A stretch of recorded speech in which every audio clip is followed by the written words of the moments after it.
जिस प्रकार से विपक्षी दल संसदन में आकर के हंगामा मचाते हैं, वो संसदीय परंपराओं और संसद के जो नियम है, उसकी मर्यादा है, उसको कहीं ना कहीं तार तार करते हैं।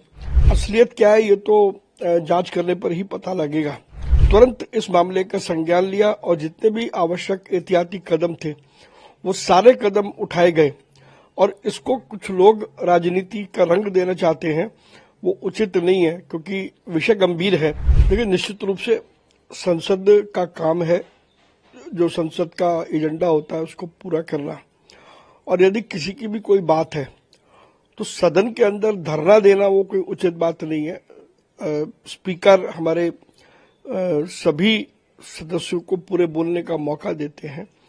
कोई उस पर नियमों के तहत चर्चा का प्रश्न उठाए, स्पीकर साहब उसका समय देंगे, फिर उस पर चर्चा होगी।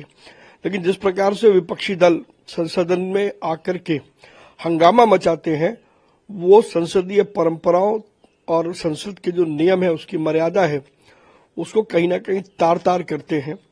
निश्चित रूप से नागपुर में जो भी कुछ हुआ वो एक सुनियोजित षड्यंत्र था और महाराष्ट्र सरकार पूरी तरीके से उसको लेकर के सजग है। उसके बाद भी सदन में हंगामा करना कहां तक उचित है, ये विपक्षी दलों को सोचना चाहिए। देखिए, असलियत क्या है ये तो जांच करने पर ही पता लगेगा।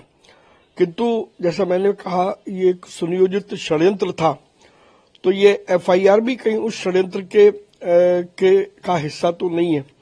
ये जरूर देखना होगा। निश्चित रूप से एजेंसियां जांच करेंगी, पुलिस जांच करेगी और जो तथ्य होगा वो सामने आएगा।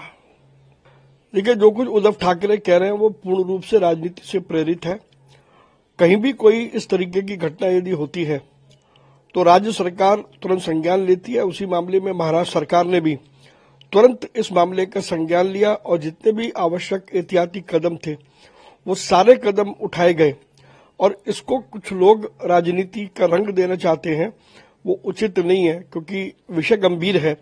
तो इस पर किसी प्रकार की राजनीति ना हो, दलों को यह तय करना चाहिए। लेकिन कुछ दलों की मजबूरी है कि वो क्योंकि राजनीतिक रूप से कमजोर हैं तो वो ऐसे गंभीर मामलों पे भी राजनीति करते हैं। मुख्यमंत्री का इस्तीफा मांगा जा रहा पोजीशन के द्वारा, लेकिन इसका कोई औचित्य नहीं है। देखिए, इसके विषय में तो श्री एकनाथ शिंदे ही ज्यादा बता सकते हैं और क्योंकि वो जिम्मेदार व्यक्ति हैं, अगर वो कुछ कह रहे हैं तो निश्चित रूप से उसमें तथ्य होंगे। उन्होंने भी कहा सर बैकडोर मीटिंग थी, अनिल परब जो है बीजेपी के सभी वरिष्ठ नेताओं के टच में थे, लगातार जो थी नेगोशिएशंस चल रही थी। ये इसका जवाब तो एकनाथ शिंदे जी ही दे सकते हैं। सर, उद्धव ठाकरे ने भी इस आरोप को लेकर अपनी बात रखी और कहा है लाने के ताकि महाराष्ट्र में अस्थिरता लाई जा सके, ऐसा कुछ भी नहीं है। सारे आरोपों का खंडन किया। तो जो भी एकनाथ शिंदे जी ने कहा है वो महाराष्ट्र के उप मुख्यमंत्री भी हैं, पूर्व मुख्यमंत्री भी हैं। जो कुछ उन्होंने कहा होगा वो निश्चित रूप से जिम्मेदारी से कहा होगा। अब इसकी सत्यता क्या है ये तो या तो एकनाथ शिंदे जी बता सकते हैं या फिर उद्धव ठाकरे ही बता सकते हैं।